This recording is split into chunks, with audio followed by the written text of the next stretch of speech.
ಅಧ್ಯಕ್ಷರ, ಇವತ್ತು ನಾವು ತಗೊಂಡಿವಿ ಅಂತಂದ್ರೆ ಈ ಉತ್ತರ ಕರ್ನಾಟಕದ ಭಾಗ ನಮ್ಗೆಲ್ಲರಿಗೂ ಗೊತ್ತೈತಿ. ನಂಜುಂಡಪ್ಪ ಅವರ ವರದಿ ಈಗ 30 ವರ್ಷದಲ್ಲಿ ಎಷ್ಟು ತಾಲೂಕುಗಳಲ್ಲಿ ಯಾವ ಭಾಗದಲ್ಲಿ ಎಷ್ಟು ಬರಗಾಲ ಬಂದೈತಿ, ಎಷ್ಟು ಹೆಚ್ಚು ಮಳೆ ಆಗೈತಿ, ಈ ರೀತಿಯ ಬೇರೆ ಬೇರೆ ಬೇರೆ ಬೇರೆ ವಿಷಯಗಳನ್ನು ಕನ್ಸಿಡರ್ ಮಾಡಿ 35 ಅಂಕ ಇದ್ರ ಮೇಲೆ ಅವರು ಬೇರೆ ಬೇರೆ ತಾಲೂಕುಗಳನ್ನ ಇದು ಮಾಡಿದ್ರು. ಈ ಎಲ್ಲಾ ತಾಲೂಕುಗಳಲ್ಲಿ ಹೆಚ್ಚು ಹಿಂದುಳಿದ ತಾಲೂಕುಗಳು ಅಂತಂದ್ರೆ ಎಲ್ಲರಿಗೂ ಗೊತ್ತಿದ್ದೈತಿ. ಅದ್ರ ಬಗ್ಗೆ ಅಂಕಿ ಸಂಖ್ಯೆ ಬಸನಗೌಡರು ಅಲ್ಲಿ ಅಥವಾ ಬೇರೆಯವ್ರು ಎಲ್ಲರೂ ಈಗ ಮಾತಾಡಿದಾರೆ. ಎಲ್ಲಾ ಉತ್ತರ ಕರ್ನಾಟಕ, ಕಲ್ಯಾಣ ಕರ್ನಾಟಕದ ತಾಲೂಕುಗಳ ಇದ್ರಾಗ ಹೆಚ್ಚಿದಾವ್. ಇವತ್ತು 75 ವರ್ಷದ ನಂತರ ಇವತ್ತು ಅತ್ಯಂತ ಸ್ಮಾಲ್ ಅಂಡ್ ಮಾರ್ಜಿನಲ್ ಫಾರ್ಮರ್ಸ್ ಎಲ್ಲೇ ಅದಾರ ಅಂತಂದ್ರೆ ಇವತ್ತಿಗೂ ಸತೆ ನಮ್ಮ ಬೀದರು, ಕಲಬುರಗಿ, ಯಾದಗಿರಿ, ಕೊಪ್ಪಳ ಇಲ್ಲೇ ಅತ್ಯಂತ ಹಿಂದುಳಿದ ರೈತರಿರುವಂತದ್ದು. ಅತ್ಯಂತ ಕಡಿಮೆ ನಂಬರ್ ಆಫ್ ಗವರ್ಮೆಂಟ್ ಶಾಲೆಗಳು ಎಲ್ಲದಾವ ಅಂತಂದ್ರ ಅದು ಉತ್ತರ ಕರ್ನಾಟಕ, ಕಲ್ಯಾಣ ಕರ್ನಾಟಕದ ಭಾಗದಲ್ಲಿ ಅತ್ಯಂತ ಕಡಿಮೆ ಶಾಲೆಗಳು.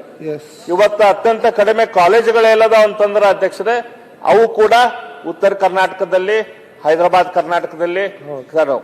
ಯಾಕೆ ನಮ್ಮಲ್ಲಿ ಶಾಲೆಗಳು ಕಾಲೇಜುಗಳು ಕಡಿಮೆ ಆದವು ಅಂತಂದ್ರ ದಕ್ಷಿಣ ಕರ್ನಾಟಕದಲ್ಲಿ ಮೊದಲಿಂದನೂ ಮೈಸೂರು ಮಹಾರಾಜರು ಸರ್ಕಾರದಿಂದ ಶಾಲೆಗಳನ್ನ ಕಾಲೇಜುಗಳನ್ನ ಶುರು ಮಾಡಿದ್ರು. ಅವ್ರು ಅದನ್ನ ಮಾಡಿಲ್ಲ ಅನ್ನೋದಕ್ಕೆ ಈ ಭಾಗದಲ್ಲಿ ಮಠಮಾನ್ಯಗಳು ಆ ಶಾಲೆಗಳನ್ನು ಕಟ್ಟುವಂತ ಕೆಲಸ ಮಾಡಿದ್ರು. ಆದ್ರ ನಮ್ಮ ಇಂಡಿಪೆಂಡೆನ್ಸ್ ಬಂದ ಮೇಲೆ ಕೂಡ, ನಮ್ಮ ಪ್ರಜಾಪ್ರಭುತ್ವ ಬಂದ ಮೇಲೆ ಕೂಡ ಅದಕ್ಕೆ ಜಸ್ಟಿಸ್ ಆಗಲಿಲ್ಲ. ಇವತ್ತಿಗೂ ಕೂಡ ಒಂದು 10 ಕಾಲೇಜುಗಳು ಬಂದು ಅಂತಂದ್ರ ಅವು ಹೆಚ್ಚು ಕಾಲೇಜುಗಳು ಹೋಗೋದು ದಕ್ಷಿಣ ಕರ್ನಾಟಕಕ್ಕೆ ಮತ್ತು ಕೂಡ ನಮಗೆ ಬರುವಂತ ಕಾಲೇಜುಗಳು, ಸ್ಕೂಲ್ಗಳು ಕಡಿಮೆ. ಅದೇ ರೀತಿ ಇವತ್ತು ಪ್ರಾಥಮಿಕ ಆರೋಗ್ಯ ಕೇಂದ್ರಗಳ ಸಂಖ್ಯೆ ನೋಡಿದ್ವಿ ಅಂತಂದ್ರೆ ಅದರಲ್ಲಿ ಕೂಡ ನಮ್ಮ ಉತ್ತರ ಕರ್ನಾಟಕ, ಕಲ್ಯಾಣ ಕರ್ನಾಟಕದವ್ರಿಗೆ ಎಲ್ಲರಿಗೂ ಕಡಿಮೆ ಐತಿ. ನಾನು ಉತ್ತರ ಕರ್ನಾಟಕ ಅಂತಂದ್ರೆ ಹೇಳುದು ಹರಿಹರದಿಂದ ಮೇಲಿನ ಬೀದರ್ ತನಕ ಎಲ್ಲಾ ಭಾಗ ಅಧ್ಯಕ್ಷರೇ. ಈ ಎಲ್ಲಾ ಭಾಗದಲ್ಲಿ ನಮ್ಗೆ ಪ್ರಾಥಮಿಕ ಆರೋಗ್ಯ ಕೇಂದ್ರಗಳನ್ನ ನೋಡಿದ್ರ ಅದು ಕೂಡ ಕಡಿಮೆ ಇದೆ. ನಾನು ಹೋದ ಸರ್ತಿ ಕೂಡ ಇದ್ರ ಬಗ್ಗೆ ಮಾತಾಡಿದ್ದೆ. ಇವತ್ತು ಟೂರಿಸಂ ಅಂತ ಅನ್ಕೋ, ಇನ್ನು ಕರ್ನಾಟಕದ ಟೂರಿಸಂ ಅಂತ ಅನ್ಕೋ 2 ಲಕ್ಷ ಬರ್ತೈತಿ. ಕರ್ನಾಟಕ ಟೂರಿಸಂ ಅಂತ ಅನ್ಕೋ ಮೈಸೂರು, ಹಳಬೇಡು, ಬೇಲೂರು, ಶ್ರವಣಬೆಳಗೊಳ, ಕೊಡಗು, ಬೆಂಗಳೂರು ಎಲ್ಲ ದಕ್ಷಿಣ ಕರ್ನಾಟಕದ ಊರುಗಳ ನಮ್ಮಲ್ಲಿ ಅದಾವು. ನಮ್ಮಲ್ಲಿ ಲಕ್ಕುಂಡೆ ಐತಿ, ಸೌದತ್ತಿ ಐತಿ, ಐಹೊಳೆ ಐತಿ, ಬದಾಮಿ ಐತಿ, ಪಟ್ಟದಕಲ್ಲು ಐತಿ, ಬಿಜಾಪುರ ಐತಿ, ಗುಲ್ಬರ್ಗ ಐತಿ, ಬೀದರ್ ಫೋರ್ಟ್ ಐತಿ. ಈ ಯಾವ್ದ್ರ ಬಗ್ಗೆ ಕೂಡಲ ಸಂಗಮ ಐತಿ, ಅಂಜನಾದ್ರಿ ಬೆಟ್ಟ ಐತಿ. ಇವ್ಯಾದ್ರ ಬಗ್ಗೆ ಫೋಕಸ್ ಇಲ್ಲ ಗವರ್ಮೆಂಟ್. ನಮ್ಮ ಕಾರವಾರದ ಬೀಚ್ಗಳು ಇಷ್ಟು ಒಳ್ಳೆ ಬೀಚ್ಗಳದಾವ, ಕಾರವಾರದಲ್ಲಿ ಇಷ್ಟು ಒಳ್ಳೆ ವಾಟರ್ ಫಾಲ್ಸ್ ಗಳದಾವ, ಬೇರೆ ಬೇರೆ ನೋಡುವಂತ ಜಾಗ ಅದಾವ. ಇದ್ಯಾವುದು ಕೂಡ ನಮ್ಮ ಇದರಲ್ಲಿ ಗಮನದಲ್ಲಿ ಬರುದಿಲ್ಲ. ನಮ್ಗೆ ಏನಂತಂದ್ರೆ ಡೆವಲಪ್ಮೆಂಟ್ ಅಂತ ಅನ್ಕೂಳೆ ಬರೇ ಇದು. ಆದ್ರೆ ಇದನ್ನ ನಾವು ಇವತ್ತು ಕರ್ನಾಟಕ ಅಂತ ನೋಡಿದ್ರ, ಕರ್ನಾಟಕ 75 ವರ್ಷದಿಂದ ಹೆಂಗಿತ್ತು, ಅಥವಾ ನಾವ ಚಿಕ್ಕವ್ರು ಇದ್ದಾಗ, ಮಾನ್ಯ ಅಧ್ಯಕ್ಷರೇ, ನಾವು ಕಾಲೇಜ್ದಾಗ ಇದ್ದಾಗ ನಾವು ಪಂಜಾಬದು ಅಂತಂದ್ರೆ ಬಹಳ ಡೆವಲಪ್ಡ್ ಸ್ಟೇಟ್ ಅಂತ ಅಂತಿದ್ವಿ. ಅಲ್ಲಿ ಅಗ್ರಿಕಲ್ಚರ್ ಹೆಂಗೈತಿ, ಅಲ್ಲಿ ಹಾರ್ಟಿಕಲ್ಚರ್ ಹೆಂಗೈತಿ, ಅಲ್ಲಿ ಇಂಡಸ್ಟ್ರಿ ಹೆಂಗೈತಿ ಅಂತ. ಆದ್ರೆ ಈಗ ಕಳೆದ 30 ವರ್ಷದಾಗ ನಾವು ನೋಡಿದ್ರ ನಮ್ ಕರ್ನಾಟಕ ಬಹಳ ಅಂದ್ರೆ ಬಹಳ ಪ್ರೋಗ್ರೆಸ್ ಆಗೈತಿ. ನಾವು ಇದನ್ನ ನಮ್ಮ ಉತ್ತರ ಕರ್ನಾಟಕ ವರ್ಸಸ್ ನಾವು ಕರ್ನಾಟಕದ ಕಂಪೇರ್ ಮಾಡಿದ್ರೆ ಮಾನ್ಯ ಅಧ್ಯಕ್ಷರೇ, ಕರ್ನಾಟಕದ ನಮ್ಮ ಇಡೀ ದೇಶದಲ್ಲಿ ನಮ್ಮ ಪಾಪ್ಯುಲೇಷನ್ 5.5% ಐತಿ. ಆದ್ರೆ ನಮ್ದು ಟೋಟಲ್ GDPಗೆ ಆಲ್ಮೋಸ್ಟ್ ಕ್ಲೋಸ್ ಟು 9% ನಾವು GDP ಕರ್ನಾಟಕದಿಂದ ಕಾಂಟ್ರಿಬ್ಯೂಟ್ ಮಾಡ್ತೇವೆ.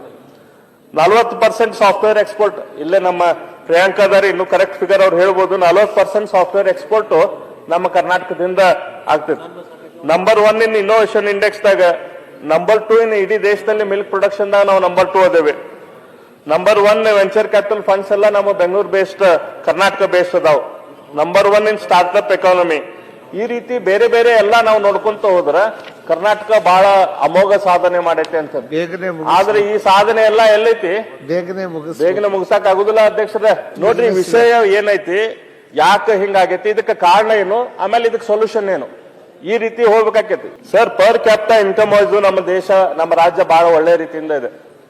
ಇವತ್ತು ಬೆಂಗಳೂರದ ಪರ್ ಕ್ಯಾಪಿಟಾ ಇನ್ಕಮ್ ಮಾನ್ಯ ಅಧ್ಯಕ್ಷರೇ 6,21,000 ರೂಪಾಯಿ ಪರ್ ಎನಮ್. ಅದಾದ ನಂತರ ಹೋದ ವರ್ಷದ ಅಂಕಿ ಸಂಖ್ಯೆ ಮತ್ತೆ ಈ ವರ್ಷದ ಅಂಕಿ ಸಂಖ್ಯೆಯಲ್ಲಿ ಏನ್ ಫರಕ್ ಆಗಿಲ್ಲ. 2ನೇದು ಐತಲ್ಲ ದಕ್ಷಿಣ ಕನ್ನಡ ಬರ್ತೈತಿ, 3ನೇದು ಉಡುಪಿ ಬರ್ತೈತಿ, 4ನೇದು ಚಿಕ್ಕಮಗಳೂರು, 5ನೇದು ಬೆಂಗಳೂರು ರೂರಲ್, 6ನೇದು ಶಿವಮೊಗ್ಗ, 7ನೇದು ಕೊಡಗು, 8ನೇದು ತುಮಕೂರು, 10ನೇದು ರಾಮನಗರ. ಅಂದ್ರೆ ಪರ್ ಕ್ಯಾಪಿಟಾ ಇನ್ಕಮ್ ವೈಸ್ ನಾವು ಡಿಸ್ಟ್ರಿಕ್ಟ್ ವೈಸ್ ನೋಡ್ಕೊಂತ ಹೋದ್ರ ಎಲ್ಲಾ ದಕ್ಷಿಣ ಕರ್ನಾಟಕದ ಜಿಲ್ಲೆಗಳ ಹಳೆ ಮೈಸೂರದ ಜಿಲ್ಲೆಗಳ ಅವೇ ಅಂತೀಯಲ್ಲಪ್ಪ ಅಂದ್ರೆ ಅದ ದಕ್ಷಿಣ ಕರ್ನಾಟಕದ ಜಿಲ್ಲೆಗಳು, ಮೈಸೂರು ಕರ್ನಾಟಕದ ಜಿಲ್ಲೆಗಳು. ಇದು ಲೋಯೆಸ್ಟ್ ಪರ್ ಕ್ಯಾಪಿಟಲ್ ಇನ್ಕಮ್ ಇರೋದು ಯಾವುದು? ಯಾದಗಿರಿ, ಕಲಬುರಗಿ ಎಲ್ಲ ನಮ್ಮ ಉತ್ತರ ಕರ್ನಾಟಕದ ಜಿಲ್ಲೆಗಳು. ಇದ್ಯಾಕಾಗೈತಿ ಅಂತಂದ್ರ ಮಾನ್ಯ ಅಧ್ಯಕ್ಷರೇ, ಯಾಕೆ ಪರ್ ಕ್ಯಾಪಿಟಲ್ ಇನ್ಕಮ್ ಹೆಚ್ಚೈತಿ ಅಥವಾ ಯಾಕಲ್ಲಿ ಮೈಸೂರು ಭಾಗದ ಬೆಂಗಳೂರು ಸುತ್ತಲದ ಇದು ಅಂತಂದ್ರ, ಇವತ್ತು ನಾವು ಐ ಟಿ ಇಂಡಸ್ಟ್ರಿ ಎಲ್ಲೈತಿ? ಎಲ್ಲ ಬೆಂಗಳೂರಾಗೈತಿ. ಓಕೆ, ಆಟೋಮೊಬೈಲ್ ಕಂಪ್ನಿಗಳೆಲ್ಲದಾವು. ಟೊಯೋಟಾ ಇರ್ಲಿ, ಇವತ್ತು TVS ಇರ್ಲಿ, ಹೊಂಡಾ ಇರ್ಲಿ, ವೋಲ್ವೋ ಇರ್ಲಿ, ಅಥವಾ ಬೇರೆ ಬೇರೆ ಆಟೋಮೊಬೈಲ್ ಕಂಪ್ನಿಗಳೆಲ್ಲದಾವ. ಎಲ್ಲ ಹೆಚ್ಚು ಕಡಿಮೆ ನಮ್ಮ ಧಾರವಾಡದಾಗ ಒಂದು ಟಾಟಾ ಅಂತ ಐತಿ, ಅದನ್ನೊಂದು ಬಿಟ್ರೆ ಉಳಿದ ಎಲ್ಲಾ ಕಂಪ್ನಿಗಳು ಅಲ್ಲಿ ಬೆಂಗಳೂರು ಸುತ್ತಮುತ್ತಲ ಅದಾವ. ಪಬ್ಲಿಕ್ ಸೆಕ್ಟರ್ ಯೂನಿಟ್ಗಳು ಎಲ್ಲದಾವು. ಇವತ್ತು BHEL ಇರ್ಲಿ, HAL ಇರ್ಲಿ, HMT ಇರ್ಲಿ, ಅಥವಾ ಇಸ್ರೋ ಇರ್ಲಿ, ಎಲ್ಲಾ ಪಬ್ಲಿಕ್ ಸೆಕ್ಟರ್ ಅಲ್ಲೇ ಬೆಂಗಳೂರು ಸುತ್ತಮುತ್ತಲ. ಅದಾದ್ಮೇಲೆ ಇವತ್ತು ಬಯೋಟೆಕ್ನಾಲಜಿ ಕಂಪ್ನಿಗಳು ಎಲ್ಲದಾವು. ಟೆಕ್ನಾಲಜಿ ಕಂಪ್ನಿಗಳು ಎಲ್ಲ ಬೆಂಗಳೂರಾಗ. ನಮ್ಮ ದೊಡ್ಡ ದೊಡ್ಡ ಇನ್ಸ್ಟಿಟ್ಯೂಷನ್ಸ್ ಎಲ್ಲ ಅದಾವು. ಇವತ್ತು ಜಯದೇವ ಇನ್ಸ್ಟಿಟ್ಯೂಟ್ ದೊಡ್ಡದು ಇರೋದು ಬೆಂಗಳೂರಾಗ. ಇವತ್ತು ಇನ್ಸ್ಟಿಟ್ಯೂಟ್ ಆಫ್ ನೆಫ್ರಾಲಜಿ ಇರೋದು ಬೆಂಗಳೂರಾಗ. ಇನ್ಸ್ಟಿಟ್ಯೂಟ್ ಆಫ್ ಗ್ಯಾಸ್ಟ್ರೋಎಂಟ್ರಾಲಜಿ ಇರೋದು ಬೆಂಗಳೂರಾಗ. ಕಿದ್ವಾಯಿ ಇರೋದು ಬೆಂಗಳೂರಾಗ. ಎಲ್ಲಾ ದೊಡ್ಡ ದೊಡ್ಡ ಇನ್ಸ್ಟಿಟ್ಯೂಟ್ಗಳು ಇರೋದು ಬೆಂಗಳೂರಾಗ. ಈ ರೀತಿ ಬೆಂಗಳೂರು ಫೋಕಸ್ಡ್ ಡೆವಲಪ್ಮೆಂಟ್ ಹಾಕೊಂತ ಹೋಗೈತಿ. ಹಾಗಾಗಿ ಇವತ್ತು ನಮ್ಮ ರಾಜ್ಯದಲ್ಲಿ ಸುಮಾರು ಒಂದು 5.85 lakhs medium and small and medium enterprise 5,85,000. ಅದರಲ್ಲಿ 15% ಅಷ್ಟೇ ಉತ್ತರ ಕರ್ನಾಟಕ ಅದಾವ. 1 minute, I'll just add some point ಗೆನೆ. ಈಗ ತಾವೇನ್ ಹೇಳಿದ್ರಿ, ಡೆವಲಪ್ಮೆಂಟ್ ಆಗ್ಬೇಕು ಬೆಂಗಳೂರು ಹೊರಗಂದ್ರೆ ಡೆವಲಪ್ಮೆಂಟ್ ಸಮಗ್ರವಾಗಿ ಆಗ್ಬೇಕು. ಇವತ್ತು ಯಾಕೆ ಬೆಂಗಳೂರನ್ನ ಪ್ರಿಫರ್ ಮಾಡ್ತಾರಂದ್ರೆ, ಬೆಂಗಳೂರಲ್ಲಿ ಕೆಲಸಕ್ಕೆ ಗಂಡ ಹೋದ್ರೆ ಹೆಂಡತಿಗೂ ಉದ್ಯೋಗ ಸಿಗುತ್ತೆ, ಮಕ್ಕಳಿಗೆ ವಿದ್ಯಾಭ್ಯಾಸಕ್ಕೆ ಅವಕಾಶ ಆಗುತ್ತೆ, ತಂದೆ ತಾಯಿಗೆ ಆರೋಗ್ಯ ಚಿಕಿತ್ಸೆಗೂ ಅವಕಾಶ ಇದೆ. ಸೊ ಎಲ್ಲ ಸೋಷಿಯಲ್ ಫ್ಯಾಕ್ಟರ್ಸ್ ನ ನಾವು ಬೇರೆ ಬೇರೆ ಭಾಗಗಳಿಗೆ ತರದೇ ಇದ್ರೆ, ಈ ಓವರ್ ಆಲ್ ಸೋಷಿಯಲ್ ಇನ್ಫ್ರಾಸ್ಟ್ರಕ್ಚರ್ ತಾವೇನ್ ಹೇಳ್ತಾ ಇದ್ದೀರಾ, ಇವನ್ನು ನಾವು ಮೂವ್ ಮಾಡದೇ ಈ ಕಡೆಗೆ, ನಾವು ಉದ್ಯೋಗಗಳನ್ನ, ಇಂಡಸ್ಟ್ರಿಗಳನ್ನ ಎಲ್ಲ ಈ ಕಡೆಗೆ ತರಂತದ್ದು ಸಾಕಷ್ಟು ಸಮಸ್ಯೆ ಆಗ್ತದೆ. ಸೊ ಸರ್ಕಾರ ಒಂದು ಕಡೆ ಆದ್ರೆ to bring all the soft infrastructure towards north Karnataka, ಇದಕ್ಕೂ ಕೂಡ ನಾವು ಒಂದು ಪ್ರಯತ್ನ ಮಾಡಬೇಕಾಗ್ತದೆ. It is not only funds ಅಂತ ನನ್ನ ಒಂದು ನಾನು ಅದಕ್ಕೆ ಬರ್ತೇನೆ. ಈಗ ಪ್ರಾಬ್ಲಮ್ ಏನಿದೆ ನಾನು ಹೇಳ್ತಾ ಇದ್ದೇನೆ, ಇಶ್ಯೂ ಏನಿದೆ, ಇದಕ್ಕೆ ಸೊಲ್ಯೂಷನ್ ಏನಂತ ಕೂಡ ನಾನು ನಮ್ಮ ಪ್ರಕಾರ ನೀವು ಹೇಳ್ತಾ ಇರೋದು ಪಾಯಿಂಟ್ ಇನ್ಕ್ಲೂಡ್ ಮಾಡಿಕೊಂಡು ಏನ್ ಸೊಲ್ಯೂಷನ್ ಏನಿದೆ ಅಂತ ಅಧ್ಯಕ್ಷರೇ ನನಗೆ ಅರ್ಥ ಆಗ್ತಾ ಇಲ್ಲ. ಅವ್ರು ಉತ್ತರ ಕರ್ನಾಟಕದ ಬಗ್ಗೆ, ವಿಶೇಷವಾಗಿ ಇಲ್ಲಿಯ ಸಮಸ್ಯೆಗಳ ಬಗ್ಗೆ ಬಹಳ ಅರ್ಥಗರ್ಭಿತವಾಗಿ ಮಾತನಾಡ್ತಿದ್ದಾರೆ. ದಯವಿಟ್ಟು ಯಾರು ಡಿಸ್ಟರ್ಬ್ ಮಾಡಬಾರ್ರಿ ಬೆಂಗಳೂರಿನವರು. ಯಾಕೆ ಬೆಂಗಳೂರಿನವ್ರು ನಿಮ್ಗೆ ಯಾಕ್ರಿ ಅವ್ರು ಮಾತಾಡಕ್ಕೂ ಬಿಡುವಲ್ರಲ್ಲ ನಿಮ್ಮ ಪಾರ್ಟಿಯವರಿಗೆ? ನಮಗ ಬೆಂಗಳೂರು ಬಗ್ಗೆ ಹೆಮ್ಮೆ ಐತಿ. ಬೆಂಗಳೂರು ಬಗ್ಗೆ ನಾವು, ಯಾಕಂದ್ರೆ ನಮ್ಮ ರಾಜಧಾನಿ ಬೆಂಗಳೂರು, ಅದ್ರ ಬಗ್ಗೆ ನಮಗೆ ಹೆಮ್ಮೆ ಐತಿ. ಆದ್ರೆ ಅದ್ರ ಜೊತೆ ಸಮಗ್ರ ಕರ್ನಾಟಕ ಯಾವ ರೀತಿ ಅಭಿವೃದ್ಧಿ ಮಾಡ್ಬೇಕನ್ನುವಂತ ಚಿಂತನೆಯನ್ನ ನಾನು ನಿಮ್ಮ ಮುಂದೆ ಇಡ್ತಾ ಇದ್ದೇನೆ. ಅದಕ್ಕಿಂತ ಮೊದ್ಲು ಯಾಕೆ ಹಿಂಗ ಆಗ್ತಿದೆ ಅಂತ ಹೇಳ್ತೀನಿ. ಇವತ್ತೇನು ನಾನು ಇಂಡಸ್ಟ್ರಿಗಳ ಬಗ್ಗೆ ಮಾತಾಡ್ತಾ ಇದ್ದೆ. ಈ ಇಂಡಸ್ಟ್ರಿಗಳು ಒಂದ್ ಕಡೆ ಆದ್ರೆ, ಮಾನ್ಯ ಅಧ್ಯಕ್ಷರೇ, ನಮ್ಮ ರಾಜ್ಯದಲ್ಲಿ ಅತ್ಯಂತ ಹೆಚ್ಚು ಗವರ್ಮೆಂಟ್ ಅಪಾಯಿಂಟ್ಗಳು 1980ರ ದಶಕದಲ್ಲಿ ಅದು ಬಹಳಷ್ಟು ದೊಡ್ಡ ಪ್ರಮಾಣದ ಗವರ್ಮೆಂಟ್ ಅಪಾಯಿಂಟ್ಮೆಂಟ್ ಅದು. ಆ ಅಪಾಯಿಂಟ್ಮೆಂಟ್ ದಲ್ಲಿ ಮ್ಯಾಕ್ಸಿಮಮ್ ಅಪಾಯಿಂಟ್ಮೆಂಟ್ ಆಗಿದ್ದು ಎಲ್ಲ ದಕ್ಷಿಣ ಕರ್ನಾಟಕದಲ್ಲಿ. ಇವತ್ತು ನಾವು ಗೆಜೆಟೆಡ್ ಆಫೀಸರ್ಸ್ ಸಂಖ್ಯೆ ತೆಗೆದುಕೊಂಡ್ರೆ ಮಾನ್ಯ ಅಧ್ಯಕ್ಷರೇ, ಕೇವಲ 12% ಅಷ್ಟೇ ಗೆಜೆಟೆಡ್ ಆಫೀಸರ್ಸ್ ಉತ್ತರ ಕರ್ನಾಟಕದವ್ರದಾರ. ನಾವು ಉತ್ತರ ಕರ್ನಾಟಕ ಅಂದ್ರೆ ನಾ ಹೇಳಿದ್ನಲ್ಲ, ಹರಿಹರದಿಂದ ಮೇಲೆ ಬೀದರ್ ತನಕ ಕೇವಲ 12% ಅಷ್ಟೇ ಗೆಜೆಟೆಡ್ ಆಫೀಸರ್ಸ್ ಉತ್ತರ ಕರ್ನಾಟಕದವ್ರು. ನಾನ್ ಗೆಜೆಟೆಡ್ ಆಫೀಸರ್ ಸಂಖ್ಯೆ ತಗೊಂಡಿವಿ ಅಂದ್ರೆ 8% ಅಷ್ಟೇ ಉತ್ತರ ಕರ್ನಾಟಕದವ್ರದಾರ. ಅಂದ್ರೆ ಅದು ಅಪಾಯಿಂಟ್ಮೆಂಟ್ ಆಗೋ ಟೈಮ್ದಲ್ಲಿ ನಮ್ಮವರಲ್ಲೇ ಕಾಳಜಿ ತಗೊಳ್ಳಿಲ್ಲದಕ್ಕೆ, ನಮ್ಮ ಲೀಡರ್ಸು ಅಥವಾ ನಮ್ಮ ಭಾಗದವ್ರು ಅದ್ರ ಬಗ್ಗೆ ಅವೇರ್ ಇಲ್ಲದಕ್ಕೆ ನ್ಯಾಚುರಲಿ ಅಲ್ಲಿ ಭಾಗದ ಜನ ಅಲ್ಲಿ ಅಪಾಯಿಂಟ್ಮೆಂಟ್ ಆಗುತ್ತೆ. ಈಗ ಉದಾಹರಣೆ ಹೇಳ್ತೇನೆ ಮಾನ್ಯ ಅಧ್ಯಕ್ಷರು, ಇವತ್ತಿನ ಪರಿಸ್ಥಿತಿ ಐತಂದ್ರೆ, ಈಗ KPSC ಇಂದ ಸುಮಾರು 386 ಪೋಸ್ಟ್ ಕರೆದಿದ್ದಾರೆ. 386 ಪೋಸ್ಟ್. ಇಲ್ಲಿ ಅಜಯ್ ಇದ್ರಲ್ಲ, ಅವ್ರು ಹೋಗಿದ್ದಾರೆ ಅನಿಸುತ್ತೆ ನಮ್ಮ ಕಲ್ಯಾಣ ಕರ್ನಾಟಕ ಅಭಿವೃದ್ಧಿ ಪ್ರಾಧಿಕಾರದ್ದು. ಅದರಲ್ಲಿ 138 ನನಗನ್ಸಿದ ಮಟ್ಟಿಗೆ ಗೆಜೆಟೆಡ್ ಆಫೀಸರ್ ಪೋಸ್ಟ್ ಗಳನ್ನು ಕರೆದಿದ್ದಾರೆ. ಅದರಲ್ಲಿ ರಿಸರ್ವೇಶನ್ ಇರ್ಬೇಕಲ್ಲ ಕಲ್ಯಾಣ ಕರ್ನಾಟಕಕ್ಕೆ. ಗೆಜೆಟೆಡ್ ಆಫೀಸರ್ ಪೋಸ್ಟ್ ಅಲ್ಲಿ ಕೂಡ ಕಲ್ಯಾಣ ಕರ್ನಾಟಕದಲ್ಲಿ 10% ರಿಸರ್ವೇಶನ್ ಇರಬೇಕು. ಅದರಲ್ಲಿ ಯಾವ ರೀತಿಯ ಪೋಸ್ಟ್ ಗಳನ್ನು ರಿಸರ್ವೇಶನ್ ಮಾಡಿದ್ದಾರೆ ಮಾನ್ಯ ಅಧ್ಯಕ್ಷರೇ? ಜೈಲ್ ಸೂಪ್ರಿಡೆಂಟು, ಜೈಲ್ ವಾರ್ಡನ್ನು, ಪ್ರಿಯಾಂಕ ಖರ್ಗೆ ಅವ್ರ ನೀವಿಬ್ರು ಇದ್ರ ಬಗ್ಗೆ ಲಕ್ಷ ಕೊಡ್ಬೇಕು. ಇವತ್ತು KPSC ಇದು ಕರೆದಿದ್ದಾರೆ ಪೋಸ್ಟ್ 386 ಪೋಸ್ಟ್ ಇದಾವೆ. ಅದರಲ್ಲಿ 138 ನನಗನ್ಸಿದ ಮಟ್ಟಿಗೆ ಗೆಜೆಟೆಡ್ ಪೋಸ್ಟ್ಗಳನ್ನು ಕರೆದಿದ್ದಾರೆ. ಅದರಲ್ಲಿ ಕಲ್ಯಾಣ ಕರ್ನಾಟಕಕ್ಕೆ ತೆಗೆದಿಡಬೇಕಲ್ಲ ಪೋಸ್ಟ್. ಯಾವ ಟೈಪ್ ಪೋಸ್ಟ್ ತೆಗೆದಿಟ್ಟಿದ್ದಾರೆ? ಜೈಲ್ ವಾರ್ಡನ್ನು, ಜೈಲ್ ಸೂಪ್ರಿಡೆಂಟು, ಇಂಥವು AC DYSP ಇಂಥ ಪೋಸ್ಟ್ಗಳನ್ನ ರಿಸರ್ವೇಶನ್ ಮಾಡಿಲ್ಲ. ಅಂದ್ರೆ ಯಾಕಂದ್ರೆ ಇದೇನಿದೆ, ನಾವು ನಮ್ಮ ಟೋಟಲ್ ಈ ಸಿಸ್ಟಮ್ದಲ್ಲಿ ಏನಿದೆ ಅಂತಂದ್ರೆ ನಮಗ ನ್ಯಾಯ ಸಿಗಾಕ ಏನ ರೀತಿ ಕಾನೂನದಲ್ಲಿ ಅಥವಾ ರೂಲ್ಸ್ ದಲ್ಲಿ ಏನ್ ಆಗ್ಬೇಕು ಅದು ಇನ್ನೂ ತನಕನೂ ಆಗ್ತಾ ಇಲ್ಲ. ಹಂಗಾಗಿ ನಮಗ ಬೇಕಾದಂತ ಇವತ್ತು ನ್ಯಾಚುರಲ್ ಅಧ್ಯಕ್ಷರ ಈಗ ಫಸ್ಟ್ ಇಲ್ಲೆಲ್ಲ ನಮ್ಮ ಚೇರ್ದೊಳಗ ಇವತ್ತು ನಮ್ಮ ಇದು ಪೂರ್ತಿ ಸುವರ್ಣಸೌಧಕ್ಕೆ ಹೆಡ್ ಯಾರು? ಅಧ್ಯಕ್ಷರ ಹೆಡ್. ಇಡೀ ಸುವರ್ಣಸೌಧದಾಗ ಎಲ್ಲಕ್ಕಿಂತ ಚಂದ ಇರೋ ಚೇರ್ ಯಾರ್ದು? ಅಧ್ಯಕ್ಷರ ಚೇರ್. ಎಲ್ಲಕ್ಕಿಂತ ಹೆಚ್ಚು ಸುಂದರವಾಗಿರೋ ಜಾಗ ಯಾವುದು? ಅಧ್ಯಕ್ಷರು. ಯಾವಾಗ ಇದ್ರು ಹೆಂಗಿರ್ತೈತೆ ಅಂತಂದ್ರೆ ಯಾರು ಪವರ್ದಾಗ ಇರ್ತಾರ, ಯಾರು ಡಿಸಿಷನ್ ಮೇಕರ್ ಇರ್ತಾರ, ಅವರು ನ್ಯಾಚುರಲಿ ತಮ್ಮ ಸುತ್ತಮುತ್ತಲದ ಬಗ್ಗೆ ಕಾಳಜಿ ತಗೊಂತಾರೆ. ಹಾಗಾಗಿ ಇವತ್ತು ಡಿಸಿಷನ್ ಮಾಡುವಂತ ಜನ, ಡಿಸಿಷನ್ ತೆಗೆದುಕೊಳ್ಳುವಂತ ಜನದಲ್ಲಿ ನಮ್ಮ ಉತ್ತರ ಕರ್ನಾಟಕದವ್ರ ಸಂಖ್ಯೆ ಕಡಿಮೆ ಆತಂದ್ರೆ ನ್ಯಾಚುರಲಿ ಈ ಭಾಗದ ಬಗ್ಗೆ ಲಕ್ಷ್ಯ ಕಡಿಮೆ ಆಗ್ತದೆ. ಇವತ್ತು ಶಾಲಾ ಶಿಕ್ಷಕರ ಸಂಖ್ಯೆ, ಅದರದ್ದು ಸಂಖ್ಯೆ ಇವತ್ತಿಗೂ ನೋಡಿದ್ರೆ ಅದರಲ್ಲೂ ಕೂಡ ನಮ್ಮ ಸಂಖ್ಯೆ ಇವತ್ತು ವೇಕೆನ್ಸಿ ಇರೋದು ಕಡಿಮೆ ಅದಾವ. ಇಲ್ಲೇ ಹೈಯೆಸ್ಟ್ ವೇಕೆನ್ಸಿ ಗುಲ್ಬರ್ಗ ರೀಜನ್ದಾಗ, ನೆಕ್ಸ್ಟ್ ಹೈಯೆಸ್ಟ್ ವೇಕೆನ್ಸಿ ಬೆಳಗಾಂ ರೀಜನ್ದಾಗ. ಯಾಕಂದ್ರೆ ಇಲ್ಲೇ ಅಪಾಯಿಂಟ್ಮೆಂಟ್ ಆಗಿ ಬರ್ತಾರ, ಬಂದ್ ಆ ಕಡೆ ಟ್ರಾನ್ಸ್ಫರ್ ತಗೊಂಡು ಅಲ್ಲಿ ಹೋಗ್ಬಿಡ್ತಾರ.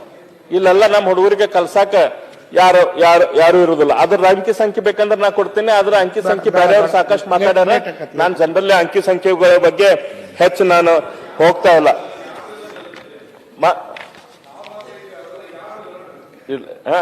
ಸೊ ಈ ರೀತಿ ಮಾನ್ಯ ಅಧ್ಯಕ್ಷರೇ ನಮ್ಮ ಉತ್ತರ ಕರ್ನಾಟಕಕ್ಕೆ ಇದು ತೊಂದರೆ ಆಗ್ತಾ ಇದೆ.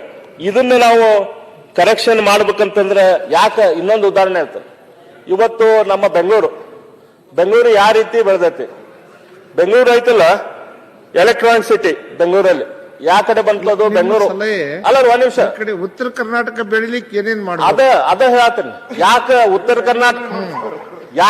ಕರ್ನಾಟಕ ಹೆಂಗ್ ಬೆಳೆಸ್ಬೇಕು ಈಗಾದ್ರೂ ಕೂಡ ಯಾಕೆ ಬೆಳೆದಿಲ್ಲ, ಯಾಕೆ ಹೆಂಗ್ ಬೆಳೆಸ್ಬೋದು ಅಂತ. ಇವತ್ತು ಎಲೆಕ್ಟ್ರಾನಿಕ್ ಸಿಟಿ ಎಲ್ಲಿ ಬಂತು? ಅದು ನಮ್ಮ ತಮಿಳುನಾಡು ಬಾರ್ಡರಿಗೆ ಬಂತು. ಅದಾದ್ಮೇಲೆ ITPL ಬಂತು. ನಾನು ITPL ನಾನು ಪ್ರಿಯಾಂಕಾ ಅವ್ರ ಕಡೆನೂ ಇವತ್ತು ಮಧ್ಯಾಹ್ನ ಮಾತಾಡ್ತಾ ಇದ್ದೆ. ITPL ಇನಾಗ್ರೇಷನ್ ಆಯ್ತಲ್ಲ, ಅವಾಗ ನಾನು ಅಲ್ಲಿ ಹೋಗಿದ್ದೆ ನೋಡಾಕ. ನಾನು ಜಸ್ಟ್ ಕಾಲೇಜಿಂದ ಹೊರ ಬಂದಿದ್ದೆ. ITPL ಬಿಲ್ಡಿಂಗ್ ಆಗಿದೆ ಅಂತಂದ್ಮೇಲೆ ನಾನು ನೋಡಕ್ ಹೋಗಿದ್ದೆ. ವೈಟ್ ಫೀಲ್ಡ್ ದಲ್ಲಿ ಅಲ್ಲಿ ತನಕ ಒಂದು ಡಬಲ್ ರೋಡ್ ಹೊಸ ರಸ್ತೆ ಆಗಿತ್ತು. ಪೂರ್ತಿ ಸುತ್ತಮುತ್ತಲ ಏನೂ ಇಲ್ಲ. ಒಂದು ಸುಂದರವಾದ ಬಹಳ ದೊಡ್ಡ ಬಿಲ್ಡಿಂಗ್ ಸಿಂಗ್ಪುರ್ ಗವರ್ಮೆಂಟ್ ಹೆಲ್ಪ್ ದಿಂದ ಒಂದು ದೊಡ್ಡ ಬಿಲ್ಡಿಂಗ್ ಆಗಿತ್ತು. ಆದ್ರೆ ಆ ಬಿಲ್ಡಿಂಗ್ ಇವತ್ತು ಆಗಿದ್ದಕ್ಕೆ ಆ ಕಡೆಯಿಂದ ಹಿಡ್ಕೊಂಡು ಇವತ್ತು ನಮ್ಮ ಕನಕ್ಪುರ್ ತನಕ ಎಲ್ಲ ದಕ್ಷಿಣ ಪೂರ್ವ ಮತ್ತು ದಕ್ಷಿಣ ವೈಟ್ ಫೀಲ್ಡ್ ಇಂದ ಹಿಡ್ಕೊಂಡು ಸರ್ಜಾಪುರ, ಅಲ್ಲಿಂದ ಬನ್ನೇರುಘಟ್ಟ, ಆಲ್ಮೋಸ್ಟ್ ಕನಕ್ಪುರ್ ತನಕ ಎಲ್ಲಾ ಕಡೆ ಇವತ್ತು IT ಇಂಡಸ್ಟ್ರಿ ಬೆಳೀತು. ಆ ಕಡೆ ಊರು ಬೆಳೀತು. ಅದಾದ್ಮೇಲೆ ಏರ್ಪೋರ್ಟ್ ಕಡೆ ಬಂತು. ಏರ್ಪೋರ್ಟ್ ಈ ಕಡೆ ಆಂಧ್ರ ಬಾರ್ಡರ್ದಲ್ಲಿ ಬಂತು, ಹೊಸ ಏರ್ಪೋರ್ಟ್. ಇವತ್ತೆಲ್ಲ ಆಂಧ್ರ ಬಾರ್ಡರ್ ಕಡೆ ನಮ್ಮ ಬೆಂಗಳೂರು ಬೆಳೀತು. ಇದು ನಮ್ಮ ಇದು ಹೊಸ ನಮ್ಮ ಏನು ಎಲೆಕ್ಟ್ರಾನಿಕ್ ಸಿಟಿ ಆಗ್ಲಿ ಅಥವಾ ITPL ಆಗ್ಲಿ, ಇವು ನಮ್ಮ ಉತ್ತರ ಭಾಗಕ್ಕೆ ಬಂದಿತ್ತಂದ್ರೆ, ತುಮಕೂರು ಕಡೆ ಬಂದಿತ್ತಂದ್ರೆ ನಮ್ಮ ಉತ್ತರ ಕರ್ನಾಟಕದ ಕಡೆ ಡೆವಲಪ್ಮೆಂಟ್ ಶುರು ಆಗ್ತಿತ್ತು. ಇವತ್ತು ಮೊನ್ನೆ ಒಂದು ಲೆನ್ಸ್ ಕಾರ್ಟ್ ಅನ್ನುವಂತ ಕಂಪನಿ, ನಮ್ಮ ಪಾಟೀಲ್ ರಿಲ್ಲಲ್ಲಿ ಲೆನ್ಸ್ ಕಾರ್ಟ್ ಅನ್ನುವಂತ ಕಂಪನಿ ನಮ್ಮ ಕರ್ನಾಟಕದಲ್ಲಿ ಕೂಡ ನಾವು ಆ ಇಂಡಸ್ಟ್ರಿ ತಗೊಂಬರಕ್ಕೆ ಪ್ರಯತ್ನ ಮಾಡ್ತೀವಿ. ಆದ್ರೆ ಅವ್ರು ನಮ್ಮನ್ನ ಬಿಟ್ಟು ಆಂಧ್ರ ಪ್ರದೇಶಕ್ಕೆ ಹೋದ್ರು. ಯಾಕಂದ್ರೆ ಆಂಧ್ರ ಪ್ರದೇಶದವರು ಅವರಿಗೆ ಬೆಟರ್ ಫೆಸಿಲಿಟಿ ಕೊಟ್ರು ಅಂತ ಹೇಳಿ ಅವರು ಆಂಧ್ರ ಪ್ರದೇಶಕ್ಕೆ ಹೋದ್ರು. ಅವ್ರು ಯಾಕೆ ಆಂಧ್ರ ಪ್ರದೇಶಕ್ಕೆ ಹೋದ್ರು ಅಂತಂದ್ರೆ, ಆಂಧ್ರ ಪ್ರದೇಶದಿಂದ ಹೊಸ ಏರ್ಪೋರ್ಟ್ ಬಹಳ ಏನು ದೂರ ಇಲ್ಲ. ನಮ್ಮ ಏರ್ಪೋರ್ಟ್ ಫಾಯ್ದೆ ತೊಗೊಂಡು ಇವತ್ತು ಆಂಧ್ರ ಪ್ರದೇಶಲ್ಲೇ ಬೆಳಕತ್ತೈತಿ. ಅಂದ್ರೆ ನಾವು ಬೆಂಗಳೂರು ಬೆಳೆಸುವಂತದ್ದು ಕೂಡ ಅಖಂಡ ಕರ್ನಾಟಕವನ್ನು ಮನಸ್ಸಿನಲ್ಲಿ ಇಟ್ಕೊಂಡು ಬೆಳೆಸಬೇಕಾಗ್ತೈತಿ. ಇವತ್ತು ಬೆಂಗಳೂರಲ್ಲಿ ಹೊಸ ಸ್ವಿಫ್ಟ್ ಸಿಟಿ ಪ್ಲಾನ್ ಮಾಡತ್ತಾರೆ. ಸ್ವಿಫ್ಟ್ ಸಿಟಿ ಎಲ್ಲಿ ಮಾಡ್ತಾ ಇದ್ದಾರೆ ಮಾನ್ಯ ಅಧ್ಯಕ್ಷರೇ? ಸರ್ಜಾಪುರದಾಗ ಇವತ್ತು ಆಲ್ರೆಡಿ ಇಷ್ಟು ಕನ್ಜೆಷನ್ ಆಗಿದೆ. ಇವತ್ತು ಆಲ್ರೆಡಿ ಇಷ್ಟು ಡೆವಲಪ್ಮೆಂಟ್ ಆಗೈತಿ. ಅಲ್ಲಿ ಹೊಸ ಡೆವಲಪ್ಮೆಂಟ್ ಅಂತ ಒಂದು ದೊಡ್ಡ ಸ್ವಿಫ್ಟ್ ಸಿಟಿ ಅಂತ ಡೆವಲಪ್ಮೆಂಟ್ ಅಲ್ಲಿ ಮಾಡುವಂತ ಅವಶ್ಯಕತೆ ಇಲ್ಲ. ಅಲ್ಲಿ ಇರ್ಬೋದು ಬೇರೆ ಬೇರೆ ರೀಸನ್ ಅಲ್ಲಿ ಮಾಡಕ್, ಯಾಕಂದ್ರೆ ಅಲ್ಲಿ ಯಾರ್ಯಾರ್ದು ಲ್ಯಾಂಡ್ ಇರ್ಬೋದು, ಆ ಲ್ಯಾಂಡ್ಗಳಿಗೆಲ್ಲ ಡೆವಲಪ್ ಆಕೈತಂತೆ. ಆದ್ರೆ ನಂದು ವಿನಂತಿ ಅಂದ್ರೆ ಆ ಲ್ಯಾಂಡಿಗೆ ಆಸ್ ಇಟ್ ಈಸ್ ಡೆವಲಪ್ಮೆಂಟ್ ಐತಲ್ಲ, ಅಲ್ಲಿ ಚಲೋ ರಸ್ತೆ ಮಾಡಿದ್ರೆ ಸಾಕು, ಇನ್ನೂ ಲ್ಯಾಂಡ್ ರೇಟ್ ಏರ್ತೈತಿ. ಆ ಸ್ವಿಫ್ಟ್ ಸಿಟಿ ಅಂತ ಸಿಟಿಗಳು ಬೆಂಗಳೂರಿನ ಉತ್ತರ ಭಾಗದಲ್ಲಿ ಮಾಡಿದ್ರೆ ಆ ಉತ್ತರ ಭಾಗದ ಆ ಕಡೆ ಕೂಡ ಇವತ್ತು ಊರ್ ಬೆಳಕ್ ಸಾಧ್ಯ ಆಗ್ತೈತಿ. ಮಾನ್ಯ ಅಧ್ಯಕ್ಷರೇ, ನಾವು ಇವತ್ತು ಬೆಂಗಳೂರಿನ 2ನೇ ಏರ್ಪೋರ್ಟ್ ಇದ್ದ ಅವಶ್ಯಕತೆ ಬಂದಿದೆ. ಬಹಳ ಒಳ್ಳೆ ರೀತಿಯಿಂದ ನಮ್ಮ ಬೆಂಗಳೂರು 1ನೇ ಏರ್ಪೋರ್ಟ್ ಡೆವಲಪ್ ಆಗಿತ್ತಂತೆ. ಇವತ್ತು 2ನೇ ಏರ್ಪೋರ್ಟ್ ಕೂಡ ಬೆಂಗಳೂರದ ಡೆವಲಪ್ಮೆಂಟ್ ಮಾಡಬೇಕು ಅನ್ನೋ ಬಗ್ಗೆ ಚಿಂತನೆ ನಡೆದೈತಿ.